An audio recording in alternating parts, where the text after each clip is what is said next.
Halo, selamat siang teman-teman sekalian. Hari ini kita ada di Ayana, Jakarta. Hari ini saya akan share satu kisah yang sangat menarik pada kalian semua. Sebuah kisah dari negeri tirai bambu, China. An Mao adalah seorang perdana menteri yang ada di negaranya, dan suatu hari ia dipanggil oleh raja dan ia diperintahkan untuk mencari seekor ayam jantan yang bisa bertelur, dan ia harus membawa ayam itu dalam 2 hari. Jika ia tidak berhasil membawa ayamnya itu dalam tempo 2 hari, maka ia akan dihukum mati.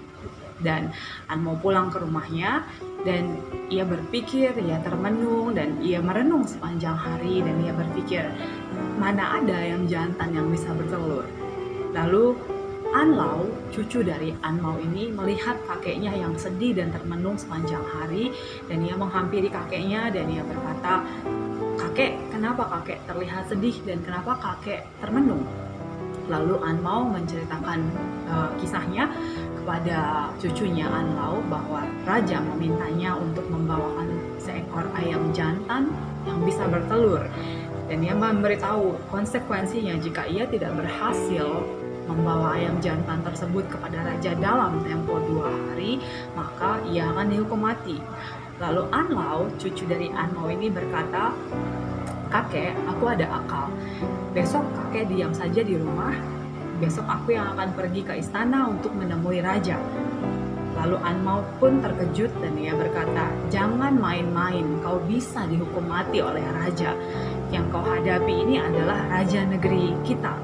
Dan betapapun An Mao meyakinkan cucunya untuk tidak terlibat dalam hal ini, An Lau, cucu dari An Mao ini, meyakinkan kakeknya bahwa ia akan baik-baik saja dan ia akan menyelesaikan masalah ini dengan baik.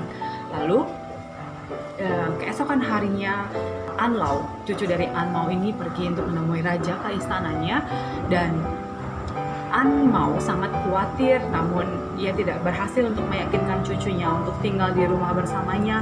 Sebaliknya, cucunya berhasil meyakinkannya bahwa ia yang akan bertemu dengan raja dan ia akan pulang dengan selamat. Lalu raja pun menemui An Lau, dan raja melihat An Lau datang sendirian dan ia berkata, "Di mana kakekmu? Dan apakah ia takut untuk menemuiku? Apakah ia gagal menjalankan misi yang kuperintahkan kepadanya?" Dan An Lau dengan tenang ia menjawab, "Kakekku ada di rumah dan ia sedang melahirkan anak." Dan mendengar jawaban An Lau itu, raja pun marah dan ia berkata, "Jangan sembarangan bicara. Mana ada laki-laki yang bisa melahirkan anak?" Dan dengan tenang dan dengan sikap yang santun, An Lau berkata, "Betul, tidak ada laki-laki yang bisa melahirkan anak, demikian pula tidak ada ayam jantan yang bisa bertelur." Mendengar jawaban An Lau ini, raja pun menyadari kesalahannya, dan sebaliknya An Lau justru diberikan hadiah oleh raja dan kakeknya tidak jadi dihukum mati. Teman-teman, apa pesan moral yang bisa kita dapat dari kisah ini? Pendapat saya pribadi yang saya dapat adalah, jika kalian sebagai atasan tentunya memiliki bawahan. Jika kalian seorang suami tentunya memiliki istri. Jika kalian seorang kakak tentunya memiliki adik. Sebagai orang yang posisinya lebih atas, sebagai orang yang lebih tua atau yang lebih dihormati atau yang posisinya lebih atas, sebaiknya kita tidak meminta hal-hal yang sukar kepada bawahan kita, kepada bawahan kalian, istri kalian, ataupun adik kalian yang posisinya ada di bawah kalian.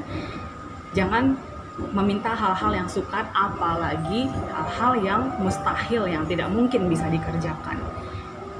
Kalau bahasa milenialnya kita kerap mendengar, jangan susah lihat orang senang dan jangan senang lihat orang susah. Kira-kira itu yang bisa saya sampaikan. Sekian untuk video kali ini, dan kita ketemu lagi segera di video berikutnya. Ciao.